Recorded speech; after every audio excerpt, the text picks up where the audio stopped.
Mahasiswa mampu memahami dan mengetahui sistem pengelolaan air ruangan terpusat atau komunal.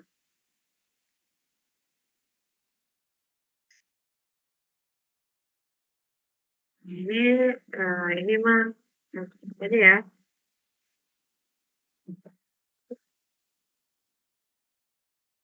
Ini adalah terkait dengan sistem sentralisasi centralized. Teman-teman sudah paham ya.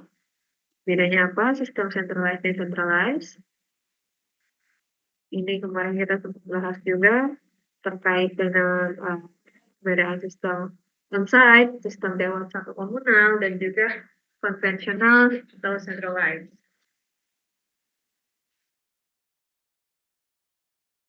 Kemarin kita sempat bahas juga sanitation service chain, yang mana pada sanitation service chain bahasannya adalah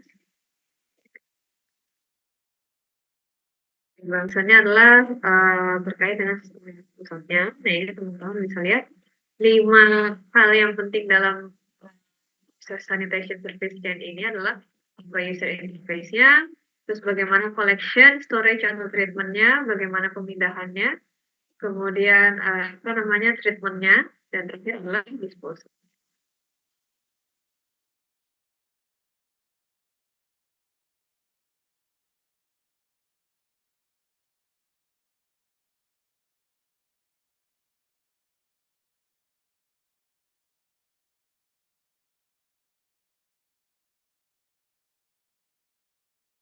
Ini sistem offsite, teman-teman udah tahu bedanya sistem offsite dan juga sistem onsite. Nah, kita sekarang bahas terkait dengan sistem offsite. Kemarin kita cerita kalau misalnya ada sistem yang tercampur. Yang tercampur ini apa? Yaitu tercampur antara air limbah dari rumah tangga dengan saluran air hujan. Ya, kelebihannya kekurangannya apa? Kemarin udah dibahas. Terus kemudian highlightnya adalah di pada sistem ini gitu ya, aplikasinya lebih cocok jika daerah fluktuasi di mana fluktuasi musim kering dan musim hujannya itu ini adalah strukturnya ya teman-teman. Kalau misalnya ketika lagi hujan pasti ada sebagian air hujan bercampur dengan air limbah. Kalau hujannya deras kan dia mengalami pengenceran ya, yang akan terbawa ke limbahnya. Sebetulnya ya, jadi ada kayak weir wall gini atau overflow structure. Jadi ini sebagian yang akan dialirkan menuju ke pembuangan badan air itu. Kemudian ada sistem yang terpisah, separated sewer system. Sebenarnya bedanya sistemnya ini sama yang tadi itu ya dari ini ya, jumlah salurannya ada 2. Kalau yang tadi 1 itu udah termasuk drainase, masuk juga ke air limbah. Kalau di sini drainase dan air limbahnya itu terpisah. Artinya apa? Nanti ke desain berarti debitnya itu akan lebih besar ya, kalau misalnya kita menggunakan sistem CSO ini. Jadi debitnya di sini otomatis akan lebih besar karena kita harus mempertimbangkan juga curah hujan.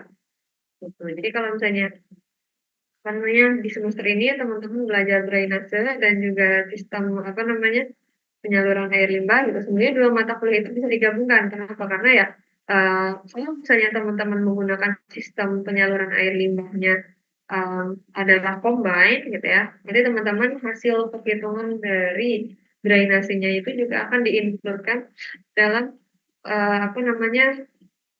perhitungan SPLB.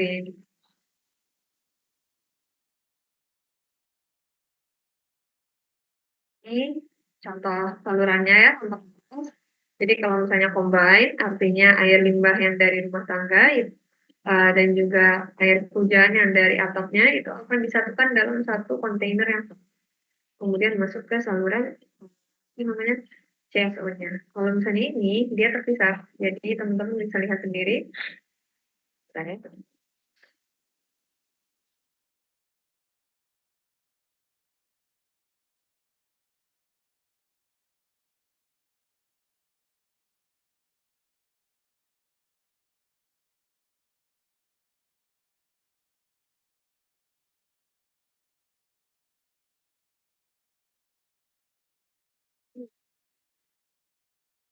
Nah, ini bisa teman-teman lihat ya, sistemnya, yaitu air limbahnya dia akan masuk ke saluran yang berbeda dengan air hujan. Keuntungannya, kerugiannya apa ya tentu saja kalau yang separated gitu ya, jadi kita nggak usah capek-capek itu bukan capek-capek sih ya, nggak usah pusing dengan fluktuasi dari air hujannya.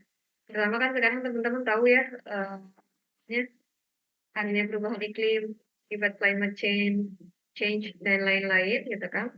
Maka debit air hujan ini menjadi lebih tidak menentu gitu kan. Maupun durasi hujannya dan juga frekuensinya kayak gitu. Nah, kalau misalnya apa namanya? Air limbah gitu kan. Ya dia tergantung dari jumlah penduduknya aja. Kayak gitu. Dan juga memakai air. Ini adalah contoh ya untuk CSO dan juga SSO. Jika sedang musim kering dan musim hujan, kalau misalnya musim kering overall sama aja, tapi kalau misalnya musim hujan, nah ini ada perbedaannya.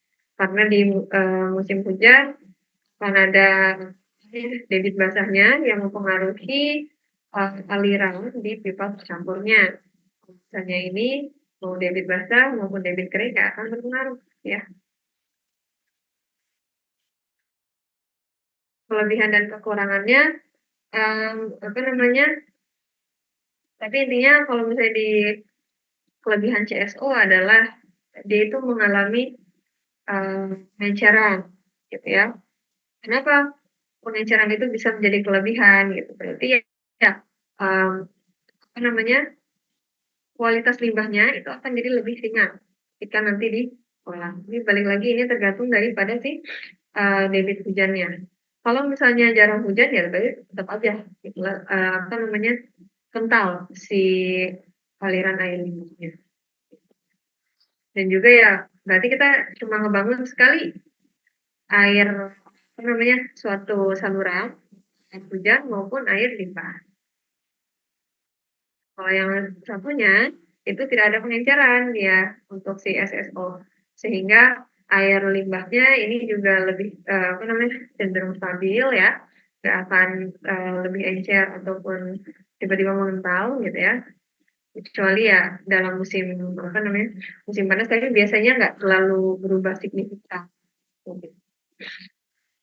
Apa namanya kekurangannya ya berarti kalau misalnya udah apa namanya bangun bangun saluran air limbah ya drainasenya terpisah. Jadi ya semacam double cost tapi tergantung seperti apa kebutuhannya. Jadi nggak selalu CSO lebih unggul daripada SSO ataupun sebaliknya. Nah itu teman-teman harus menentukan sendiri kebutuhan masing-masing itu di apa namanya daerah pelayanan. Kemudian kita bahas small bore system ya.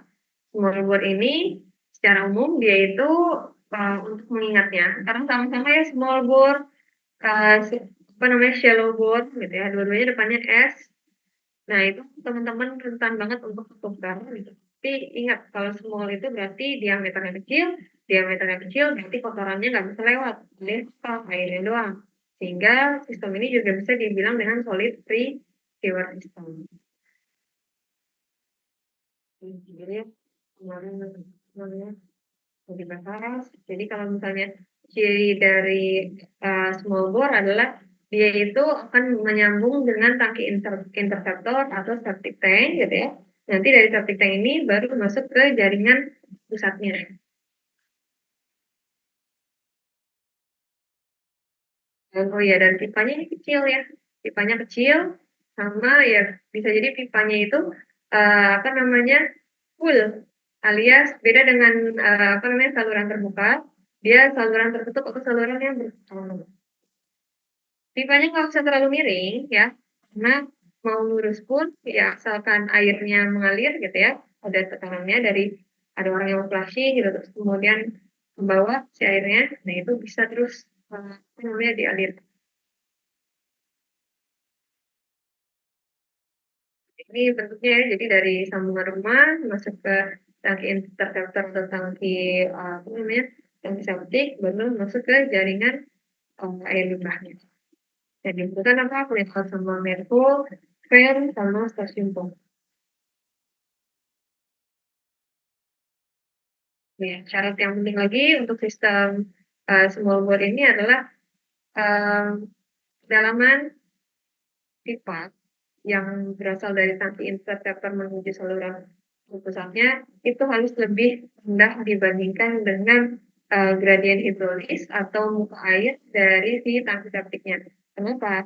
Kalau lebih tinggi, teman-teman, jadi pipanya itu miringnya seperti ini, gitu ya, arah alirannya. Nanti justru dari saluran terpusatnya ini masuk ke dalam tangki keluar.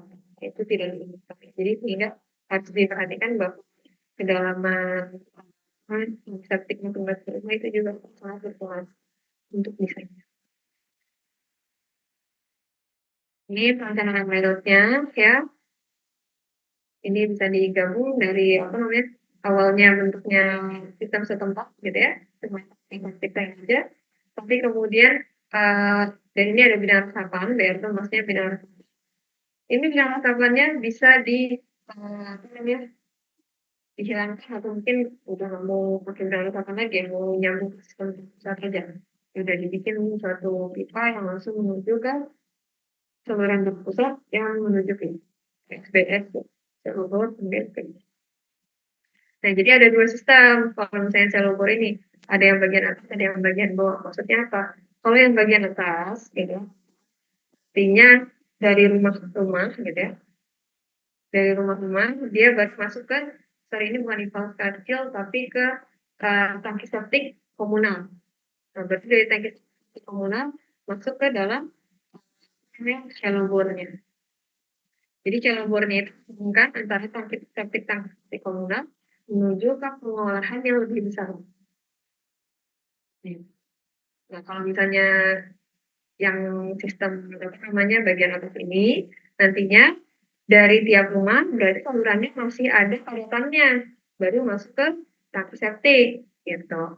Jadi kalau misalnya ini masing-masing rumah udah punya tangki septik, jadi yang ke bawah menuju saluran riau kecilnya hanyalah airnya.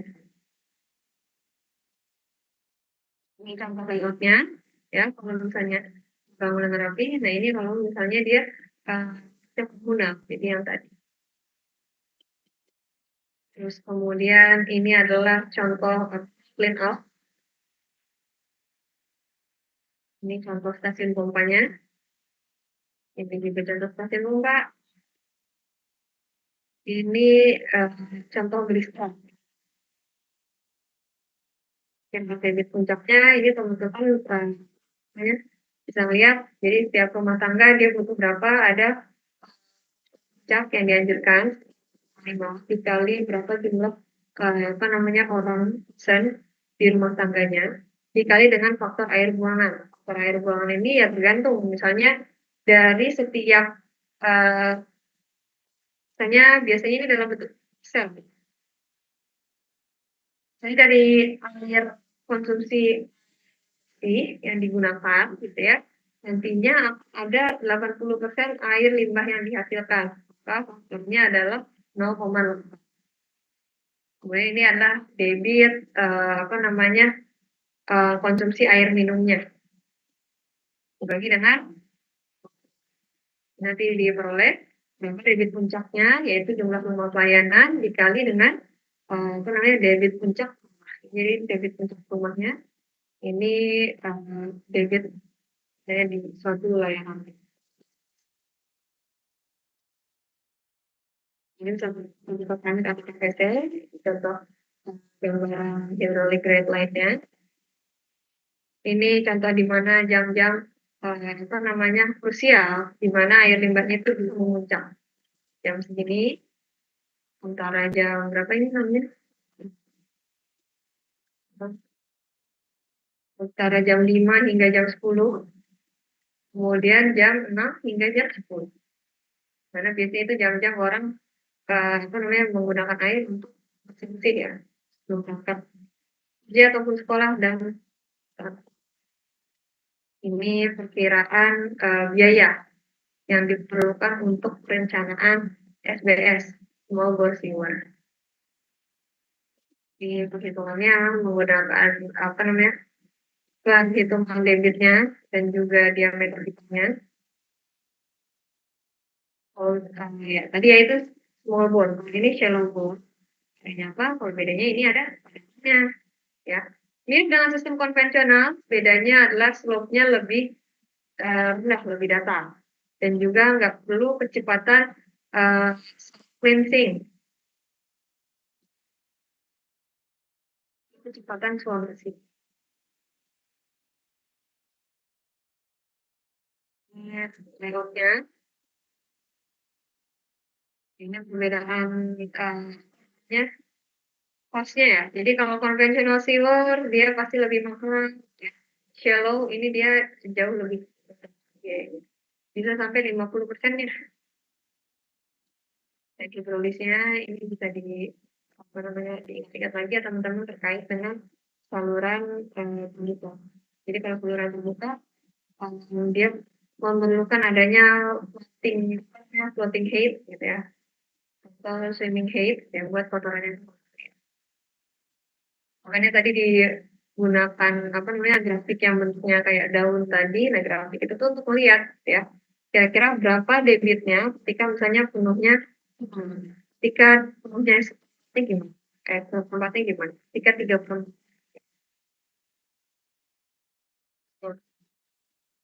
terus ini adalah hidro guideline.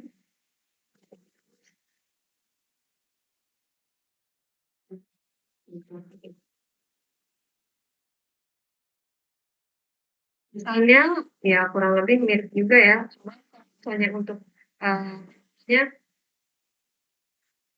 ini kecepatan yang dibutuhkan di dalam shallow bore itu adalah sekitar 0,5 meter pada saat debit puncak. Ini berbeda dengan kecepatan di saluran konvensional yaitu 0,6 atau sampai 1 meter. Faktor puncaknya 1,8. Nah ini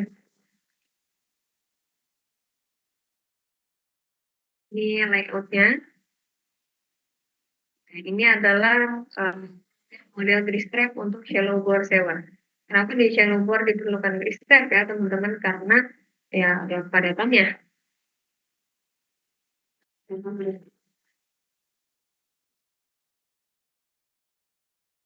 Ini contoh skematik pipa layanan eh,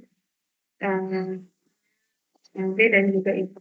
Jadi dari tiap rumah nanti akan nyambung ini ada manhole-nya, ada inspection chamber-nya, bisa dilihat ya. Ini adalah kalkulasinya untuk perencanaan shallow bore sewer.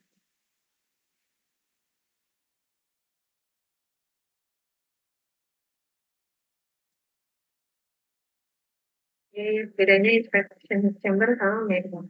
Jadi kalau misalnya shallow bore itu, shallow bore dan small bore rata-rata banyak ada manhole ya. Sorry ini bukan main, tapi man. Gitu. Jadi lubang untuk orang untuk masuk gitu ya. Kenapa? Karena ya pipanya diameternya kecil aja dan ditanamnya tidak terlalu dalam. Tapi kalau misalnya saluran konvensional, dia akan butuh penanaman pipa yang dalam sehingga akan dibutuhkan manhole.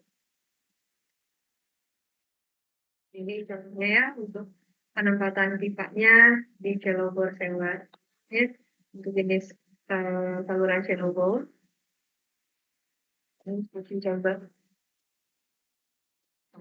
Sekarang kita masuk ke bagian konvensional sewer system. Ya. Di sistem apa namanya penyaluran air limbah konvensional gitu. Nah ini tuh berbeda ya dengan dua sistem tadi. Ini karakteristiknya dia pipanya jauh lebih besar, terus kecepatan pipanya juga lebih tinggi karena harus mencapai kecepatan suam bersih atau self cleansing. Terus kemudian apa namanya ya karena tadi dia harus cepat maka biasanya gradiennya lebih miring. Ya gradiennya lebih miring artinya akan membutuhkan penggalian yang lebih dalam dibandingkan dua sistem sebelumnya. Penggaliannya lebih dalam, berarti apa? Berarti akan butuh cost atau biaya pembangunan yang lebih.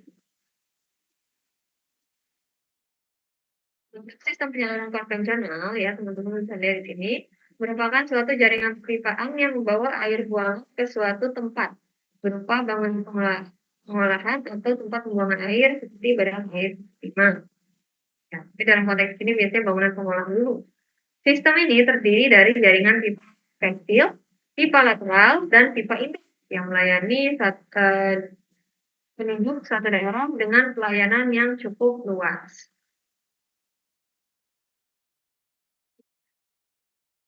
Ini kelebihan apa namanya sistemnya, dia tidak perlu pengendapan atau tangki septik.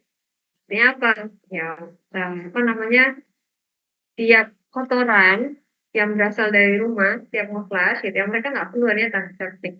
Tentunya ini menguntungkan ya buat orang-orang yang misalnya tinggalnya di daerah apartemen gitu, ataupun misalnya daerah padat penduduk yang sulit untuk dibangun tangki septik atau dilalui oleh mobil penyedot apa namanya penyedot septiknya ya. Kelemahannya biasanya biaya konstruksinya relatif mahal, kemudian pengaturan jaringan akan lebih sulit apabila dikombinasikan dengan small bore shower. Karena kedua sistem membawa air buangan dengan karakteristik berbeda, sehingga tidak boleh ada cabang dari sistem konvensional ke saluran shallow bore shower. Di shallow bore itu kan dia nggak ada padatannya ya. Kalau misalnya shallow dikombinasikan dengan konvensional itu masih mending gitu. Kenapa? Karena dari shallow bore dia bisa masuk ke dalam si saluran konvensionalnya. Tapi kalau misalnya dari small bore gitu ya, konvensional, nah ini juga udah tricky. Kenapa? Yang satu adalah saluran bebas pendatang, yang satunya pasir. Walaupun ya ini udah lucunya statementnya dari bukunya gitu ya. Kedua sistem bahwa air buangan dengan karakteristik berbeda tidak boleh ada cabang dari konvensional ke shallow bore. Ya, jelas susah ya. Kenapa? Karena saluran konvensional itu biasanya dia besar gitu ya. Dan untuk shallow bore dia debitnya jelas lebih sedikit dan itu lebih kecil. Jadi kenapa kita menghubung sistem yang lebih besar yang lebih kecil nih itu. Kemudian kelebihan dan kekurangannya, suplai air bersihnya perlu suplai air yang tinggi karena akan diperlukan untuk menggelontor. Dan dia menyediakan kecepatan sorpsi, terus kemudian diameter pipa minimal 100 meter, di banget. 100 meter, 100 milimeter. Kayaknya 100 milimeter ya. Yang itu 100 meter, itu di banget.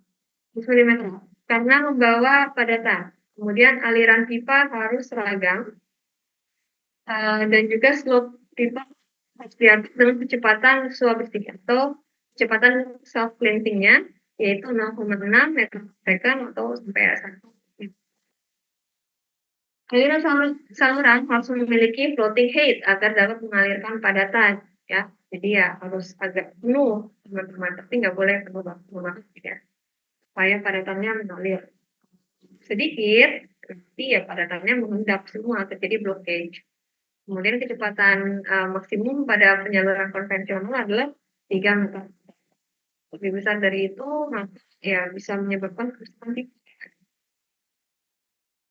Jadi kesimpulannya daerah yang cocok untuk ini adalah daerah yang sudah memiliki sistem jaringan saluran konvensional atau dekat dengan daerah yang dilayani oleh sistem ini. Misalnya, contoh ini tidak terjadi. Ya. Di perumahan bukan musikal dan saya kota dia itu udah dibangun gitu ya sistem dengan untuk sanitasinya jaringan saluran konvensional dan juga udah ada impaknya di situ, impaknya di situ. Maka rumah-rumah yang di sekitarnya, misalnya kalau misalnya mau dibangun lagi gitu ya, ini akan lebih cocok juga dimasukkan ke sistem jaringan ini. Gitu. Kemudian punya kepekaan lingkungan yang tinggi atau awareness yang tinggi gitu ya. Misalnya di perumahan mewah dan juga daerah pariwisata. Jadi misalnya kota-kota mandiri gitu ya, kayak misalnya Harapan Indah kah gitu ya, terus kemudian Kota Baru Parahyangan dan lain-lain, daerah komersil gitu ya. Nah itu umum banget kalau misalnya dia udah atau kota wisata Cibubur gitu ya. Nah itu gak heran lah kalau misalnya mereka depan rumahnya nggak punya septic tank, tapi langsung apa namanya itu jaringan pipa konvensional. Kemudian lokasi permukiman baru yang dimana memiliki penghasilan cukup tinggi dan mampu membayar biaya operasi dan perawatan. Pusat kota yang terdapat gedung-gedung bertingkat yang apabila tidak dibangun jaringan saluran, kan diperlukan lahan pembuangan dan pengelolaan sendiri. Dan terakhir adalah pusat kota dengan kepadatan penduduk lebih dari 300 jiwa dan umumnya penduduk menggunakan air tanah. Kesalahan untuk pembuatan sistem setempat sangat sulit dan familiaritas tanahnya sistem konvensional tidak. Ini contohnya ya, dari apa namanya, dari kamar mandi, terus kemudian dari WC, kemudian kamar mandi, dapur, gitu. Nah ini tergabung dalam suatu sistem. Bisa ada nyambung ke rainwater, bisa juga terpisah ya. Kemudian ada catchment basin-nya, barulah masuk ke suatu saluran. Nah, sampai pagar ini disebutnya dengan private sewer ya. Ini nanti ada namanya pipa tersendiri pipa gitu. Ini termasuk dengan public sewerage system. Jadi kalau saya di sini urusannya rumah tangganya yang harus maintenance. Urusannya di sini ini adalah kewajibannya pemerintah yang lain. Sampai dan dulu ya, kita teman-teman sekitar kayak dua. Cari mau bertanya, silakan bertanya di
Oke teman-teman, saya sudah buka. Jadi bisa dilihat ya, ini ada contoh soal, silahkan dikerjakan, waktunya 5 menit aja, super easy. Berapa debit air limbah maksimal jika pemakaian liter per orang perharinya dan kebutuhan diasumsikan 0,8, tidak menerima, tidak memisahkan grey water dan juga black water-nya. Jadi sehari orang-orang biasanya makan air bersih itu sekitar 120 dan ya 5 menit. Kita langsung.